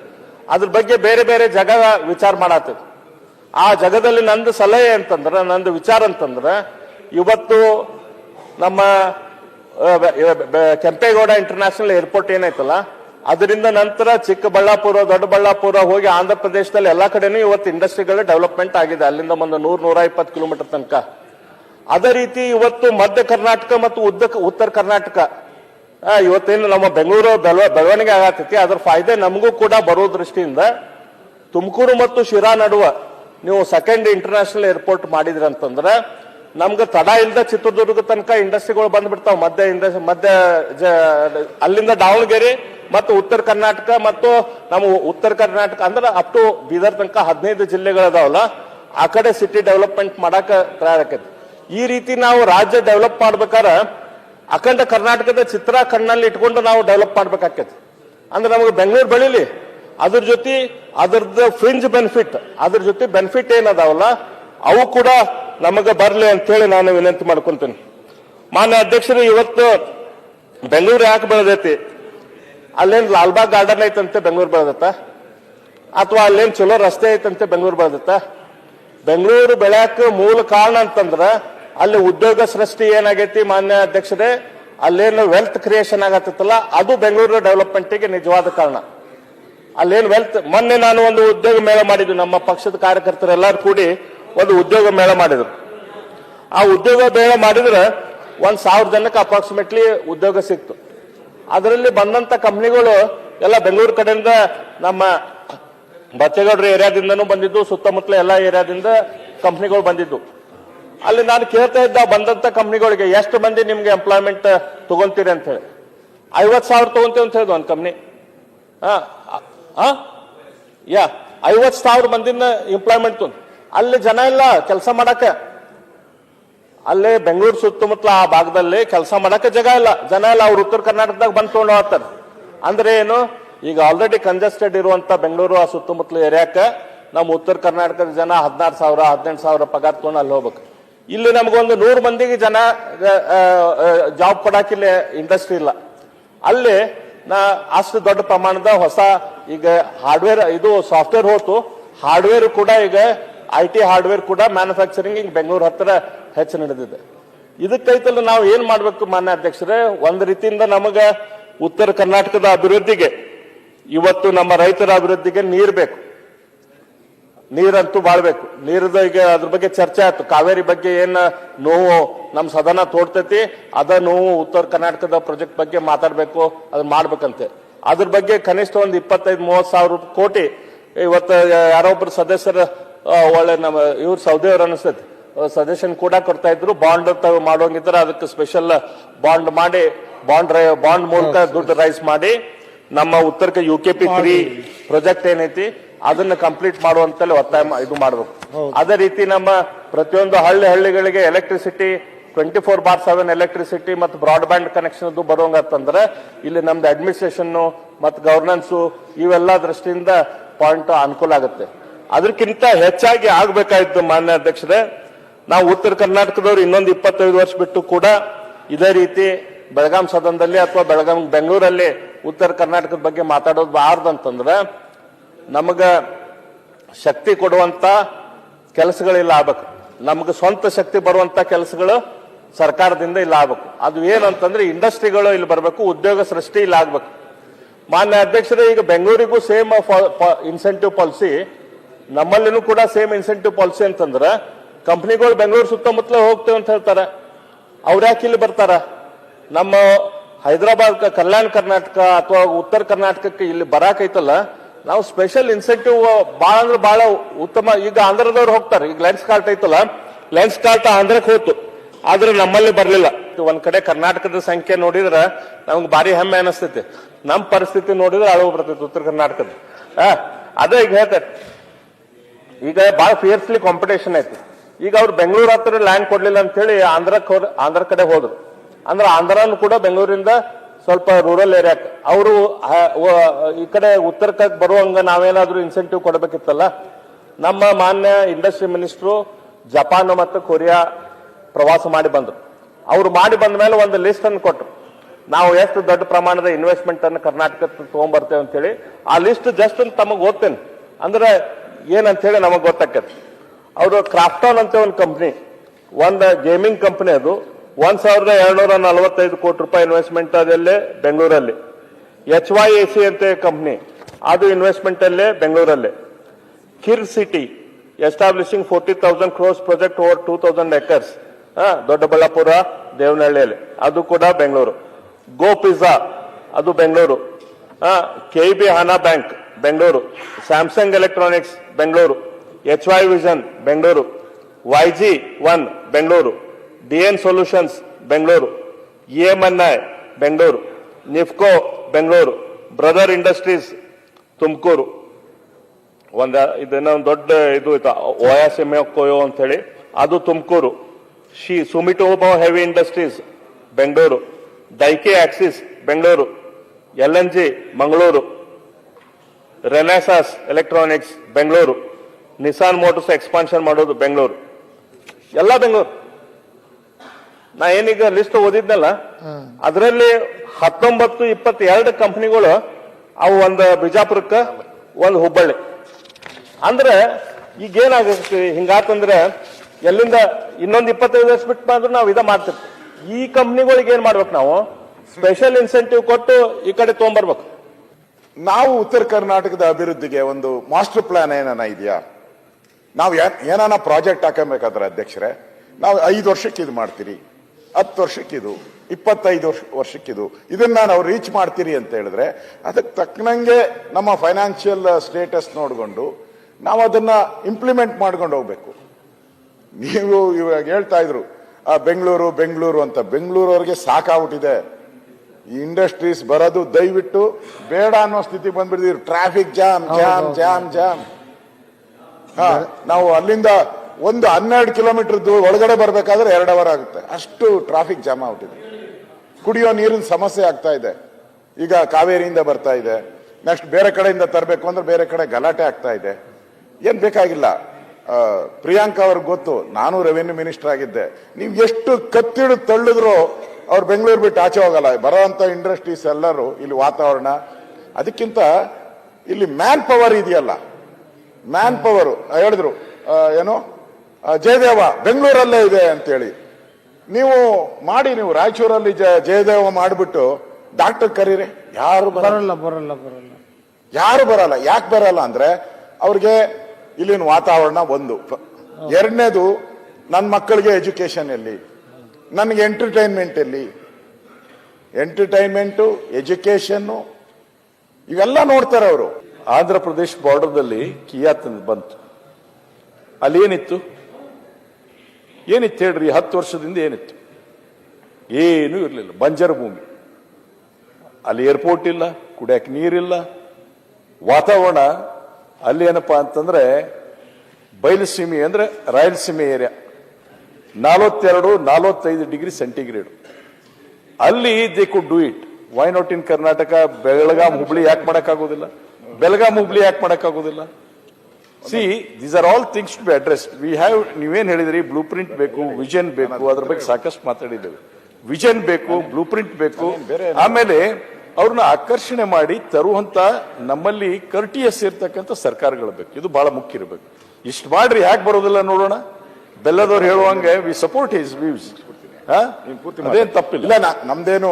ಆಮೇಲೆ ಕುಡಿ ನೀರು ಹೇಳಿದ್ರಲ್ಲ, ಬಂದಿದೆ ಅಲ್ಲ, ಕುಡಿ ನೀರು ಎಲ್ಲಿಗೆ ಬಂದಿದೆ? ಬೆಂಗಳೂರಲ್ಲಿ ಟ್ರಾಫಿಕ್ ಜಾಮ್ ಒಂದ್ ಕಡೆ ಇರಲಿ, ಕುಡಿ ನೀರಿನ ಪರಿಸ್ಥಿತಿ ಏನಿದೆ ಸ್ವಾಮಿ? ಬೆಂಗಳೂರು ಪಾರ್ಟ್ಸ್ಗೆ ಇನ್ನೂ ನೀವು ಅರ್ಧ ಬೆಂಗಳೂರಿಗೆ ಕುಡಿಯಕ್ಕೆ ನೀರು ಕೊಡಕ್ ಆಗ್ತಾ ಇಲ್ಲ. ಇಂಡಸ್ಟ್ರೀಸ್ ಒಂದೇ ಬಂದ್ಬಿಟ್ಟಿದೆ ಅಂದ್ರೆ ಯಾರು ಬರಲ್ಲ. ಅದ್ರ ಜೊತೆಗೆ ಎಜುಕೇಶನ್ ಬರಬೇಕು, ಅದ್ರ ಜೊತೆಗೆ ಹೌಸಿಂಗು ಬರಬೇಕು, ಅದ್ರ ಜೊತೆಗೆ ನೀರಾವರಿನೂ ಬರಬೇಕು. ಇವೆಲ್ಲ ಬರಬೇಕಾದ್ರೆ ನಾವು ಸರ್ಕಾರದಲ್ಲಿ ಇದಕ್ಕೆ ಒಂದು ಮಾಸ್ಟರ್ ಪ್ಲಾನ್ ಮಾಡಿ, ನಾವು 5 ವರ್ಷದಲ್ಲಿ ಇಷ್ಟು ದುಡ್ಡನ್ನ ಈ ಸೆಕ್ಟರ್ಗಳಿಗೆ ನಾವು ಡಿಸ್ಟ್ರಿಬ್ಯೂಟ್ ಮಾಡ್ತೀರಿ. 10 ವರ್ಷದಲ್ಲಿ ಯಾವುದೇ ಸರ್ಕಾರ ಬರಲಿ, ಇವತ್ತು ಈ ಸರ್ಕಾರ ಇರ್ಬೋದು, ನಾಳೆ ಇನ್ನೊಂದು ಸರ್ಕಾರ ಬರ್ಬೋದು, ಯಾವುದೇ ಸರ್ಕಾರ ಇರ್ಬೋದು, ಒಂದು ಆಕ್ಷನ್ ಪ್ಲಾನ್ ರೆಡಿ ಇದ್ರೆ ಅದು ಯಾವುದೇ ಸರ್ಕಾರ ಬಂದ್ರು 5 ವರ್ಷಕ್ಕೆ ಅದು ಕಂಪ್ಲೀಟ್ ಮಾಡ್ತಾ ಹೋಗ್ಬೇಕು. ಈಗ ನಮ್ಮ ನಾಡಗೌಡರು ಹೇಳಿದ್ರು, ಇಲ್ಲ ಕಿಯಾ ಇಂಡಸ್ಟ್ರೀಸ್ ಆಂಧ್ರ ಪ್ರದೇಶದಲ್ಲಿ ಎಲ್ಲೇ ರಿಮೋಟ್ ಏರಿಯಾದಲ್ಲಿ ಬಂದೈತೆ ಅಂತ ಹೇಳಿ. ಮಾನ್ಯ ಅಧ್ಯಕ್ಷರೇ, ಇದಕ್ಕಿಂತ ಕಿಯಾಕ್ಕಿಂತ ಮೊದಲು ಹೀರೋ ಮೋಟರ್ಸ್ 2014ರಲ್ಲಿ ಏನಾಯ್ತಂದ್ರೆ ಅವ್ರದ್ದು ಡೆಲ್ಲಿ ಹತ್ರ ಫ್ಯಾಕ್ಟ್ರಿಗಳದಾವ್, 3 ಫ್ಯಾಕ್ಟ್ರಿಗಳದಾವ್. Hero world's top highest 2 wheeler manufacturing company ಅವ್ರದ್ದು ಗುರ್ಗಾಂವ್ ಮತ್ತು ಸುತ್ತಮುತ್ತಲು 3 ಕಂಪ್ನಿ ಅದಾವ್. ಆ 3 ಕಂಪ್ನಿಯಲ್ಲಿ ಸೈಮಲ್ಟೇನಿಯಸ್ ಆಗಿ ಫ್ಯಾಕ್ಟರಿಯಲ್ಲಿ ಸ್ಟ್ರೈಕ್ ಆಯ್ತು. ನನಗೆ ಗೊತ್ತಾಯ್ತು, ದಿಸ್ ಇಸ್ ದ ಟೈಮ್ ಆ ಮ್ಯಾನೇಜ್ಮೆಂಟ್ ವಿಲ್ ಬಿ ಥಿಂಕಿಂಗ್ ನಮ್ದೆಲ್ಲ ಫ್ಯಾಕ್ಟರಿ ಸಮೀಪ ಇರೋದು ಮಿಸ್ಟೇಕ್ ಆಗಿದೆ ಅಂತ ಅವ್ರ ತಲೆಯಲ್ಲಿ ಬರ್ತದೆ ಅಂತ ತಿಳ್ಕೊಂಡು ನಾ ಹೀರೋದ MD-ಗೆ ನಾ ಹೋಗಿ ಅಪ್ರೋಚ್ ಮಾಡಿದೆ ಆ ಸಂದರ್ಭದಲ್ಲಿ. ಇಲ್ಲ, ನೀವು ಸೌತ್ ಇಂಡಿಯಾದಲ್ಲಿ ಒಂದು ಪ್ಲಾಂಟ್ ಹಾಕ್ಬೇಕು ಅಂತ ಹೇಳಿ. ಅವಾಗ ಅವ್ರು ಆಯ್ತು, ಸೌತ್ ಇಂಡಿಯಾದಲ್ಲಿ ಪ್ಲಾಂಟ್ ಹಾಕ್ತೇವೆ ಅಂತ. ಅವ್ರನ್ನ ನಾನು ಬೆಂಗಳೂರಿಗೆ ಕರ್ಕೊಂಡ್ಬಂದೆ. ನಮ್ಮ ಉದ್ಯೋಗ ಮಿತ್ರ ಎಲ್ಲ ಕೂಡಿ ನಮ್ಮ ಧಾರವಾಡ ಹತ್ರ ಅವ್ರಿಗೆ ಜಗಾನು ತೋರಿಸಿ ಅವ್ರದ್ದು ಫಾರ್ಮ್ ಫಿಲ್ಅಪ್ ಮಾಡಿಸೋದ್ರಿಂದ ಹಿಡ್ಕೊಂಡು ಎಲ್ಲ ನಾ ಮಾಡಿಸಿ ಅವ್ರದ್ದು ಲಾಸ್ಟಿಗೆ ಅವಾಗ ಇಂಡಸ್ಟ್ರಿ ಮಿನಿಸ್ಟರ್ ಇದ್ದಿದ್ದಿಲ್ಲ. ಅವಾಗ ಸಿದ್ದರಾಮಯ್ಯ ಸಾಹೇಬ್ರ ಇಂಡಸ್ಟ್ರಿ ಮಿನಿಸ್ಟರ್ ಇದ್ರು, ರತ್ನಪ್ರಭಾ ಇಂಡಸ್ಟ್ರಿ ಸೆಕ್ರೆಟರಿ ಇದ್ರು. ಅವ್ರಿಗೆ ಪಾಪ ರತ್ನಪ್ರಭಾ ಸೆಂಟ್ರದಿಂದ ಬಂದಿದ್ರು, ಅವ್ರಿಗೆ ಚೀಫ್ ಮಿನಿಸ್ಟರ್ ಜೊತೆ ಅಪಾಯಿಂಟ್ಮೆಂಟ್ ಸಿಗ್ತಿದ್ದಿಲ್ಲ. ಅವಾಗ ನಮ್ಮ ದಿನೇಶ್ ಗುಂಡೂರಾವ್ ಅವರು ನಮ್ಮ ಧಾರವಾಡ ಜಿಲ್ಲಾ ಮಂತ್ರಿಗಳಿದ್ರು. ಅವ್ರದ್ದು ಹೆಲ್ಪ್ ತಗೊಂಡು ರತ್ನಪ್ರಭಾ ಅವರು ನಾವು ಬೆಳಗ್ಗೆ ಹೋಗಿ CM ಅವ್ರಿಗೆ ಭೇಟಿಯಾಗಿ ಇದನ್ನ ಕ್ಯಾಬಿನೆಟ್ ದಲ್ಲಿ ಇದು ಕ್ಲಿಯರ್ ಆಗಬೇಕು ಪ್ರಾಜೆಕ್ಟ್ ಅಂತ ಹೇಳಿ ಕ್ಯಾಬಿನೆಟ್ ದಲ್ಲಿ ಪ್ರಾಜೆಕ್ಟ್ ಕ್ಲಿಯರ್ ಮಾಡಿಸಿದ್ವಿ. ಆದ್ರೆ ಕನ್ಸೆಷನ್ಸ್ ಡಿಸ್ಕಷನ್ ಆಗಿದ್ದಿಲ್ಲ. ಕ್ಯಾಬಿನೆಟ್ ದಲ್ಲಿ ಪ್ರಾಜೆಕ್ಟ್ ಕ್ಲಿಯರ್ ಆಯ್ತು. ಕ್ಲಿಯರ್ ಆದ ಕೂಡಲೇ ಹೀರೋ ಮೋಟರ್ಸ್ ಒಂದು ಪಬ್ಲಿಕ್ ಸ್ಟೇಟ್ಮೆಂಟ್ ಕೊಟ್ಟರು, ನಾವು ಸೌತ್ ಇಂಡಿಯಾದಲ್ಲಿ ಪ್ಲಾಂಟ್ ಹಾಕ್ತಾ ಇದ್ದೇವೆ ಅಂತ ಹೇಳಿ. ಸೌತ್ ಇಂಡಿಯಾದಲ್ಲಿ ಪ್ಲಾಂಟ್ ಹಾಕ್ತೇವೆ ಅಂತ ಅವ್ರ ಪೇಪರ್ದಲ್ಲಿ ಕೊಟ್ಟ 3 ದಿನದ ನಂತರ ಹೀರೋ ಮೋಟರ್ಸ್ ಕಾರ್ಪೊರೇಟ್ ಆಫೀಸ್ ಇಂದ ನನಗೆ ಫೋನ್ ಬಂತು. ಚಂದ್ರಬಾಬು ನಾಯ್ಡು ಅವಾಗ ತೆಲಂಗಾಣದ ಚೀಫ್ ಮಿನಿಸ್ಟರ್. ಚಂದ್ರಬಾಬು ನಾಯ್ಡು ಅವರು ನಮ್ಮ MD ಕಡೆ ಪವನ್ ಕಾಂತ್ ಮುಂಜಾಲ್ ಕಡೆ ಬೆಟ್ಟ ಹಾಕ ಟೈಮ್ ಕೇಳ್ತಿದಾರ, ನೀವು ಇಮಿಡಿಯೇಟ್ಲಿ ನಿಮ್ದು ಕನ್ಸೆಷನ್ಸ್ ನಮ್ಗೆ ಅನೌನ್ಸ್ ಮಾಡ್ರಿ, ಇಲ್ಲಿಕ್ರೆ ಚಂದ್ರಬಾಬು ನಾಯ್ಡು ಬರ್ತಾರಂತ ಹೇಳ್ತಿದಾರ. ನಮ್ಮ ಬಾಸ್ ಬ್ರಾಜಿಲ್ಗೆ ಹೋಗ್ತಿದಾರ, 15 ದಿನ ಇರಂಗಿಲ್ಲ, ಅವ್ರು ಬರೋದ್ರೊಳಗೆ ನೀವು ಕನ್ಸೆಷನ್ ಫೈನಲ್ ಮಾಡ್ರಿ ಅಂತ. ಅವಾಗ ಇಲ್ಲಿ ಅಸೆಂಬ್ಲಿ ನಡೆದಿತ್ತು ಮಾನ್ಯ ಅಧ್ಯಕ್ಷರೇ, ನಾನು ಮುಖ್ಯಮಂತ್ರಿಗಳ ಗಮನಕ್ಕೆ ತಗೊಂಬಂದೆ. ಇಲ್ಲ, ಇದು ಈ ರೀತಿ ಆಗ್ತಾ ಇದೆ, ಇದನ್ನ ಇಮಿಡಿಯೇಟ್ಲಿ ಕನ್ಸೆಷನ್ಸ್ ಕೊಡಬೇಕು ಅಂತ ಹೇಳಿ. ಅದಾದ್ಮೇಲೆ Jagadish Shettar leader of the opposition ಇದ್ರು, ಅವರು ಕೂಡ ಈ ವಿಷಯನ ಎತ್ತಿದ್ರು, ಇಲ್ಲ ಹೀರೋಕ್ ಕನ್ಸೆಷನ್ಸ್ ಕೊಡಬೇಕಂತ ಹೇಳಿ. ಆ ಹೀರೋಕ್ ಕನ್ಸೆಷನ್ಸ್ ಕೊಡಾಕ ನಾವು ಹಿಂದೆ ಮುಂದೆ ಮಾಡಿದ್ವಿ ನಮ್ಮ ರಾಜ್ಯದಿಂದ. ಆ ಹೀರೋ ತೆಲಂಗಾಣಕ್ಕೆ ಹೋತು ಹೀರೋ, ಅದರಿಂದ ಕಿಯಾ ಮೋಟರ್ಸ್ ಹೋತು. ಇವತ್ತು ಸಾಕಷ್ಟು ಇಂಡಸ್ಟ್ರಿಗಳು ಅಲ್ಲಿ ದೊಡ್ಡ ಇಂಡಸ್ಟ್ರಿಯಲ್ ಎಸ್ಟೇಟ್ ಡೆವಲಪ್ ಆಗಕ್ಕೆ ಕಾರಣಭೂತ. ಅಂದ್ರೆ ನಮ್ಮ ಮಾನ್ಯ ಅಧ್ಯಕ್ಷರೇ, ಅನ್ಲೆಸ್ ಅಂಟಿಲ್ ನಾವು ಸ್ಪೆಷಲ್ ಏನಾದ್ರೂ ಕೊಡ್ಲಿಲ್ಲ ಅಂತಂದ್ರೆ ಈ ಕಂಪ್ನಿಗಳು ಉತ್ತರ ಕರ್ನಾಟಕಕ್ಕಾಗಲಿ ಕಲ್ಯಾಣ ಕರ್ನಾಟಕಕ್ಕಾಗಿ ಬರುದಿಲ್ಲ. ಅದಕ್ಕೆ ನಾವು ಇವತ್ತ ಮಾನ್ಯ ಪ್ರಿಯಾಂಕ ಖರ್ಗೆ ಅವ್ರು ಹೇಳ್ತಾ ಇದ್ರು, ನಾವು ಪ್ಲಗ್ ಅಂಡ್ ಪೇ ಫೆಸಿಲಿಟಿ ಮಾಡ್ತೇವೆ ಇಲ್ಲಿ ಹುಬ್ಬಳ್ಳಿ ಧಾರವಾಡದಲ್ಲಿ ಬಿಜಾಪುರದಲ್ಲಿ ಅಂತ ಹೇಳಿ. ಅದನ್ನ ನಾನು ಸ್ವಾಗತ ಮಾಡ್ತೇನೆ. ಆದ್ರೆ ಪ್ಲಗ್ ಅಂಡ್ ಪ್ಲೇ ಫೆಸಿಲಿಟಿ ಮ್ಯಾನುಫ್ಯಾಕ್ಚರಿಂಗಿಗೆ ಕೊಡೋದ್ರ ಜೊತೆ ಸ್ಪೆಷಲ್ ಇನ್ಸೆಂಟಿವ್ಸ್ ಕೊಡ್ಬೇಕಾಗ್ತದೆ. ಆ ಸ್ಪೆಷಲ್ ಇನ್ಸೆಂಟಿವ್ಸ್ ಕೊಟ್ರೆ ಆ ಪ್ಲಗ್ ಅಂಡ್ ಪೇ ಕಂಪ್ನಿಗಳು ಮತ್ತು ಬರ್ತಾವ. ಇಲ್ಲಿಕ್ರ ಆ ಕಂಪ್ನಿಗಳು ಮತ್ತು ಪ್ರಿಫರೇಬಲಿ ನಾವು ಬೆಂಗಳೂರು ಸುತ್ತಮುತ್ತಲ ಕೊಡ್ರಿ ಅಂತ ಹೇಳ್ತಾರ. ಹಾಗಾಗಿ ನಾನು ವಿನಂತಿ ಮಾಡ್ಕೊಳ್ಳೋದಂದ್ರೆ ಸ್ಪೆಷಲ್ ಇನ್ಸೆಂಟಿವ್ಸ್, ಒಂದು ಇನ್ಫ್ರಾಸ್ಟ್ರಕ್ಚರ್ ಕ್ರಿಯೇಟ್ ಮಾಡೋದೊಂದು, ಅದ್ರ ಜೊತೆ ಸ್ಪೆಷಲ್ ಇನ್ಸೆಂಟಿವ್ಸ್ ಈ ಕಂಪ್ನಿಗಳಿಗೆ ಇಲ್ಲಿ ಬರಾಕ ಕೊಡ್ಲೇಬೇಕು. ಇಲ್ಲಿಕ್ರ ಈಗ ಹೆಂಗ ಲೆನ್ಸ್ ಕಾರ್ಟ್ ಏನು ಹೋತು, ಅದೇ ರೀತಿ ಕೇನ್ಸ್ ಟೆಕ್ನಾಲಜಿ ಅದು ಕೂಡ ಮೊನ್ನೆ ನಮ್ಮ ರಾಜ್ಯ ಬಿಟ್ಟು ಇದಕ್ಕೆ ಹೋಯ್ತು, ಆಂಧ್ರ ಪ್ರದೇಶಕ್ಕೆ ಹೋಯ್ತು. ಟೊಯೋಟಾ ಹೋಯ್ತು ಸ್ವಲ್ಪ ದಿನದಿಂದ. ಟೊಯೋಟಾದವ್ರ ಅವ್ರದ್ದು ಹೈಬ್ರಿಡ್ ಮತ್ತು EV-ಏನ ಪ್ಲಾಂಟ್ ಮಾಡ್ಬೇಕನ್ನತ್ತಿದ್ರು, ಅದನ್ನ ಅವರು ಪುನಾಕ್ ತಗೊಂಡೋದ್ರು. ಏಥರ್ ಎನರ್ಜಿ ಪ್ಲಾಂಟ್ ನಮ್ಮ ರಾಜ್ಯ ಬಿಟ್ಟು ಹೋಯ್ತು. ಯಾಕಂತಂದ್ರೆ ಅವ್ರಿಗೆಲ್ಲ ಮೊದಲು ಬೆಂಗಳೂರು ಹತ್ರ ಕೇಳಿದ್ರು, ಬೆಂಗಳೂರು ಹತ್ರ ನಾವು ಇಷ್ಟು ಇನ್ಸೆಂಟಿವ್ ಕೊಡ್ತೇವೆ ಅಂದ್ವಿ. ಬೆಂಗಳೂರಿಂದ ಹೊರಗೆ ಅವ್ರಿಗೆ ಬೇರೆಯವರು ಹೆಚ್ಚಿನ ಇನ್ಸೆಂಟಿವ್ ಕೊಟ್ಕೊಂಡು ಹೋದ್ರು. ಅದೇ ಇನ್ಸೆಂಟಿವ್ ನಾವು ಇಲ್ಲಿ ಕೊಟ್ಟಿದ್ವಿ ಅಂತಂದ್ರೆ ಇದು ಪರಿಸ್ಥಿತಿ ಬರ್ತಿದ್ದಿಲ್ಲ. ಅದ್ರ ಜೊತೆ ಓಲಾ ನಮ್ಮ ಸರ್ಕಾರದಾಗ ತಪ್ಪಿನಿಂದ ಹೋಯ್ತು, ನಾನು ಒಪ್ತೇನೆ. ಅಂದ್ರೆ ನಾ ಏನ್ ಹೇಳುದು, ನಾವು we all need to be people in power, people in position need to be sensitive of the need requirement of this area. It is not about party, it is about sensitivity of the people in power. So ಮಾನ್ಯ ಅಧ್ಯಕ್ಷರೇ, ಇದ್ರ ಜೊತೆ ನಾನು ನೀವು airport ಬಗ್ಗೆ ಮಾತಾಡ್ತಾ ಇದ್ದೆ. ಇವತ್ತು ಈ ಹೊಸ ಏರ್ಪೋರ್ಟ್ ಏನ್ ಬರ್ತಾ ಇದೆ, ಇದು ನಮ್ಮ ಉತ್ತರ ಕರ್ನಾಟಕ ಮಧ್ಯ ಕರ್ನಾಟಕ ಡೆವಲಪ್ಮೆಂಟ್ ಆಗೋ ದೃಷ್ಟಿಯಿಂದ ಬಹಳ ಅಂದ್ರೆ ಬಹಳ ಇಂಪಾರ್ಟೆಂಟ್ ಐತಿ. ಇವತ್ತು ಬೆಂಗಳೂರು ಸುತ್ತಮುತ್ತಲ ಅದ ಈಗ ಯಾವ್ದಾವ್ದೋ ಕಾರಣಕ್ಕಾಗಿ ಅದು ನೆಲಮಂಗಲ ಹತ್ರ ಅದು ಹೋದ್ರ ನಮ್ಮ ಮಧ್ಯ ಕರ್ನಾಟಕಕ್ಕೆ ಉತ್ತರ ಕರ್ನಾಟಕಕ್ಕೆ ಅನ್ಯಾಯ ಮಾಡ್ದಂಗ ಆಗ್ತೈತಿ. ಹಾಗಾಗಿ ಆ ಏರ್ಪೋರ್ಟ್ ಅನ್ನ ತುಮಕೂರು ಮತ್ತು ಶಿರಾ ನಡುವೆ ನೀವು ತಗೊಂಬಂದ್ರ ಅಂತಂದ್ರ ಬಹಳ ಬೇಗನೆ ಅಲ್ಲಿಂದ ಆ ಏರ್ಪೋರ್ಟ್ ದಿಂದ ಮುಂದೆ ಒಂದು 100-150 ಕಿಲೋಮೀಟರ್ ಇಂಡಸ್ಟ್ರಿ ಡೆವಲಪ್ಮೆಂಟ್ ಗೆ ಅನುಕೂಲ ಆಗುತ್ತೆ. ಅದು ನಮ್ಮ ಈ ಭಾಗದ ಡೆವಲಪ್ಮೆಂಟ್ ಗೆ ಅನುಕೂಲ ಆಗ್ತದೆ. ಮಾನ್ಯ ಅಧ್ಯಕ್ಷರು, ನಾನು ಚಿಕ್ಕ ಚಿಕ್ಕ ವಿಷಯಗಳನ್ನ ನಿಮ್ಗೆ ಹೇಳ್ತೀನಿ. ಒಂದಿಲ್ಲೇ ನಮ್ಮ ಉತ್ತರ ಕರ್ನಾಟಕದ ಬಗ್ಗೆ ಯಾವ ರೀತಿ ಆಗ್ತಿತ್ತು ಅಂತ ಹೇಳಿ, ಒಂದು ಪೊಲೀಸ್ IRB ಸ್ಟೇಷನ್ ಇತ್ತು. ಅಂದ್ರೆ ಪೊಲೀಸರದ್ದು ರಿಸರ್ವ್ ಪೊಲೀಸರದ್ದು ಒಂದು ಟ್ರೈನಿಂಗ್ ಸೆಂಟರ್, ಅದು ಒಂದು ಬೆಂಗಳೂರು ಮತ್ತು ಒಂದು ಉತ್ತರ ಕರ್ನಾಟಕದಲ್ಲಿ ಆಗ್ಬೇಕಂತ ಹೇಳಿ ಡಿಸಿಷನ್ ಆಗಿತ್ತು. ಅದಕ್ಕೆ ಜಾಗ ಕೂಡ 54 ಎಕರೆ ಕೂಡ ಬೇಲೂರದಲ್ಲಿ ನಾವು ಐಡೆಂಟಿಫೈ ಮಾಡಿ ಹಿಂದೆನ ಕೊಟ್ಟಿತ್ತು. ಅದು IRB centre reserve police centre training ಕೂಡ ಇವತ್ತು ಒಂದು ದೊಡ್ಡಬಳ್ಳಾಪುರಕ್ಕಾಯ್ತು ಮತ್ತು ಒಂದು ಇನ್ನೊಂದು ಕೋಲಾರಕ್ಕೆ ಆಯ್ತು. ಆ ಸೆಂಟರ್ಗಳು ಕೂಡ ಅಂದ್ರೆ ಚಿಕ್ಕ ಚಿಕ್ಕ ವಿಷಯಗಳು ಕೂಡ ನಮ್ಮ ಉತ್ತರ ಕರ್ನಾಟಕ ಇದರಲ್ಲಿ ನೆಗ್ಲೆಕ್ಟ್ ಆಗುವಂತದ್ದು ತಮ್ಮ ಗಮನಕ್ಕೆ ನಾನು ತಗೊಂಡ್ಬರ್ತಾ ಇದ್ದೇನೆ. ನಮ್ಮಲ್ಲಿ ಇನ್ಫೋಸಿಸ್ ಶುರು ಆಗಿತ್ತು ಮಾನ್ಯ ಅಧ್ಯಕ್ಷರು. ಇನ್ಫೋಸಿಸ್ ಜಾಗ ಕೊಟ್ಟಿದ್ದು ಹೋಸತ್ತೇನು ಕೂಡ ನಾನು ಮಾತಾಡಿದ್ದೆ ಇಲ್ಲಿ ಸದನದಲ್ಲಿ, ತಾವು ಅವಕಾಶ ಮಾಡಿಕೊಟ್ಟಿದ್ರಿ. ಇವತ್ತಿಗೂ ಕೂಡ ಇನ್ಫೋಸಿಸ್ ದವರು ಒಂದು ಜಾಬ್ ಅಲ್ಲೇ ನಮ್ಗೆಲ್ಲ ಕ್ರಿಯೇಟ್ ಮಾಡಿಲ್ಲ. ಆ ಜಾಗ ಹಂಗ ಬಿಲ್ಡಿಂಗ್ ಕಟ್ಟಿ ಅದ್ರ ಪಕ್ಕದ ಜಾಗ ಖಾಲಿ ಇಟ್ಕೊಂಡು ಕುಂತಾರ. ಅದ್ರ ಬಗ್ಗೆ ನಾ ಸರ್ಕಾರಕ್ಕೆ ಒತ್ತಾಯ ಮಾಡ್ತೀನಿ. ಅವ್ರ ಮೇಲೆ ಏನಾದ್ರು ನೀವು ಒಂದು ಅಂಕುಶ ಇಡ್ರಿ. ಇಲ್ಲಿಕ್ರೆ ರಿಯಲ್ ಎಸ್ಟೇಟ್ ಕಂಪ್ನಿ, ದೊಡ್ಡ ರಿಯಲ್ ಎಸ್ಟೇಟ್ ಕಂಪ್ನಿ ಮೈಸೂರಾಗ ಜಾಗ ತಗೊಂಡಾರ, ಮಂಗಳೂರಾಗ ಜಾಗ ತಗೊಂಡಾರ, ಇದರಲ್ಲಿ ಬೆಂಗಳೂರು ಸರ್ಜಾಪುರ ಹತ್ರ ಸಾವಿರಾರು ಎಕರೆ ಜಾಗ ಮಂಗಳೂರಾಗ ಜಾಗ ತಗೊಂಡಾರ. ಏನಿದು ಹೇಳೋದೊಂದು ಬಾಯಾಗ ಆಚಾರ, ಕೆಲಸ ಮಾಡೋದೇನು? ಇವ್ರ ಬಗ್ಗೆ ನಾವು ಈ ರೀತಿ ರಿಯಲ್ ಎಸ್ಟೇಟ್ ಬಿಸ್ನೆಸ್ ಮಾಡಕ ನಮ್ಮ ಜಾಗವನ್ನು ಕೊಡಬಾರ್ದು ಮಾನ್ಯ ಅಧ್ಯಕ್ಷರೇ. ಇವತ್ತು ಜಾಗ ಬೇಕಂತಂದ್ರ ನಮ್ಮ ರೈತರ ಕಷ್ಟದಿಂದ ಕೊಟ್ಟಿರ್ತಾರ. ಆ ರೈತರ ಕಷ್ಟದಿಂದ ಅವ್ರ ಭೂಮಿಯನ್ನು ಕಳ್ಕೊಂತಾರ. ಅದಕ್ಕೆ ನಾವು ನ್ಯಾಯ ಒದಗಿಸುವಂತ ಕೆಲಸ ಆಗ್ಬೇಕು. ಕಡಿಮೆ ರೇಟ್ದಾಗ ತಗೊಂಡು ಅವ್ರಿಗೆ ಜಾಗ ಕೊಟ್ಟು ಅವ್ರಿಗೆ ರಿಯಲ್ ಎಸ್ಟೇಟ್ ಬಿಸ್ನೆಸ್ ಮಾಡಾಕ ನಾವು ಕೊಟ್ಟಂಗ ಆಗಬಾರ್ದು. ಇದ್ರ ಬಗ್ಗೆ ತಾವು ಗಮನ ಹರಿಸ್ರಿ ಅಂತ ಹೇಳಿ ನಾನು ಕೇಳ್ಕೊಂತೇನೆ.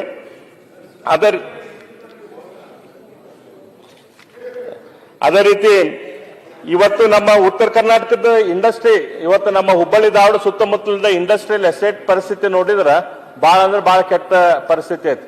ಅಲ್ಲಿ ಗಾಡಿಗಳು ಹೋಗುವಂತ ಪರಿಸ್ಥಿತಿ ಇಲ್ಲ, ರಸ್ತೆಗಳು ಪೂರ್ತಿ ಕೆಟ್ಟು ಹೋಗಿದಾವ್. ಇಂಡಸ್ಟ್ರಿ ತಗೊಂಡ್ಬರ್ಬೇಕಂತಂದ್ರೆ ಫಸ್ಟ್ ಅಲ್ಲಿ ಇಂಡಸ್ಟ್ರಿಯಲ್ ಎಸ್ಟೇಟ್ ದಲ್ಲಿ ರಸ್ತೆಗಳು ಸರಿಯಾಗಿರ್ಬೇಕಲ್ಲ ಮಾನ್ಯ ಅಧ್ಯಕ್ಷರೇ. ಅದ್ರ ಬಗ್ಗೆ ಸರ್ಕಾರ ಗಮನ ಹರಿಸಬೇಕು ಅಂತ ಹೇಳಿ ನಾವು ವಿನಂತಿ ಮಾಡ್ಕೊಂತೇನೆ. ಹೋಸರ್ತಿ ಡಿಸೆಂಬರ್ 14ರಂದು ನಾನು ಇಲ್ಲಿ ಮಾತನಾಡಿದ್ದೆ ಈ ವಿಷಯಗಳ ಬಗ್ಗೆ. ಅದಾದ ಮೇಲೆ ಮಾನ್ಯ CM ಸಿದ್ದರಾಮಯ್ಯನವರು ಉತ್ತರದಲ್ಲಿ ಅವರು ಉತ್ತರ ಕೊಟ್ಟಿದ್ರು. ಸಮಗ್ರ ಕರ್ನಾಟಕದ ಅಭಿವೃದ್ಧಿಗೆ, ಉತ್ತರ ಕರ್ನಾಟಕದ ಅಭಿವೃದ್ಧಿಗೆ CM ಸಿದ್ದರಾಮಯ್ಯನವರ ಅಷ್ಟ ಸೂತ್ರ ಗ್ಯಾರಂಟಿ ಅಂತ ಹೇಳಿ. ಅದರಲ್ಲಿ ಅವ್ರು ಏನ್ ಹೇಳಿದ್ರು, ಬೆಳಗಾವಿಗೆ ಫೌಂಡ್ರಿ ಕ್ಲಸ್ಟರ್ ಮಾಡ್ತೇವೆ ಅಂತ ಹೇಳಿ. ಇನ್ನೂ ತನಕನೂ ಅದ್ರ ಬಗ್ಗೆ ಫೌಂಡ್ರಿ ಕ್ಲಸ್ಟರ್ ಆಗಿಲ್ಲ. ಧಾರವಾಡ ಕೈಗಾರಿಕಾ ಪ್ರದೇಶದಲ್ಲಿ ಅದನ್ನ ಡೆವಲಪ್ಮೆಂಟ್ ಮಾಡ್ತೇವೆ ಅಂತ ಹೇಳಿದ್ರು, ಅದು ಇನ್ನೂ ತನಕ ಏನೂ ಆಗಿಲ್ಲ.